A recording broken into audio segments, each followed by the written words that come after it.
Hi, it's Dick Smith here. I'm in London, and I want to talk to you about Julian Assange. Now, most Aussies don't know a lot about Julian. He's an Australian, of course. He's been locked up for 4 years. 4 years this Sunday in the Ecuadorian embassy just around the corner.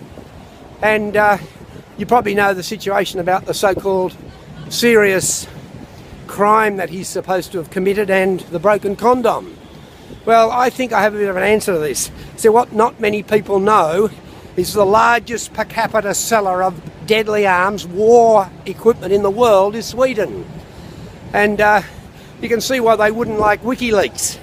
By the way, many Australians would agree with Julian Assange that not always governments do the right thing, and sometimes you need a whistleblower to explain this. All throughout the world, this is what's happened in getting good decisions. Now, let me tell you a bit more about Sweden, because most people don't know this. Not only the largest per capita seller of arms in the world, but as well as that, the home, of course, of IKEA, which was started in the Second World War, and Saab, which was started before the Second World War. And the reason I mention this is that Sweden, conveniently, when young Australians like Julian Assange were over fighting for the freedom of people in Europe, Sweden decided they were going to be neutral. Well, neutral, yeah, they supplied iron ore to Hitler right throughout the war. And they let the Germans cross in the trains so the Germans could take over Norway as our allies were fighting there. I reckon that type of morality has remained with the powerful in Sweden. I really have this fear. And a lot of people believe that the reason they won't come and interview Julian Assange in London in relation to this serious charge, which, by the way, they haven't charged him with anything over 4 years, amazing, is that they want to get him back to Sweden so they can do a deal with the USA to get him to the USA. Of course, who's one of their greatest allies in selling arms in the world? Sweden and the USA together, you've got it.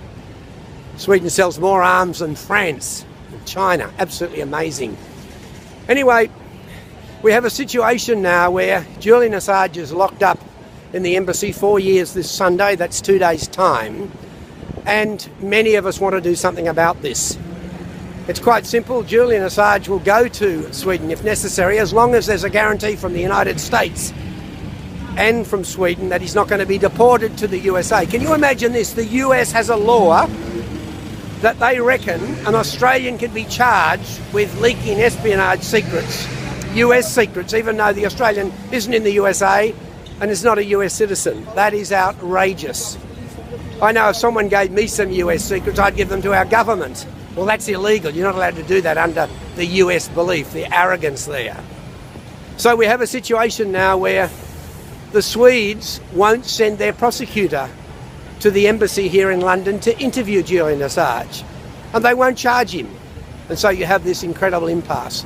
I'll give more information, but what we need to do is to understand that the greed and the money is normally behind this. And I know most Swedish people, I've got lots of friends and they're honourable people, but I'd say the people in this arms industry want to keep the money that they can make. Do you realise that most of the countries that Sweden would sell to in these arms that are designed to kill people, these are dictatorships. Yeah, dictatorships. And you know what dictatorships do with the arms they get. I'll keep you posted.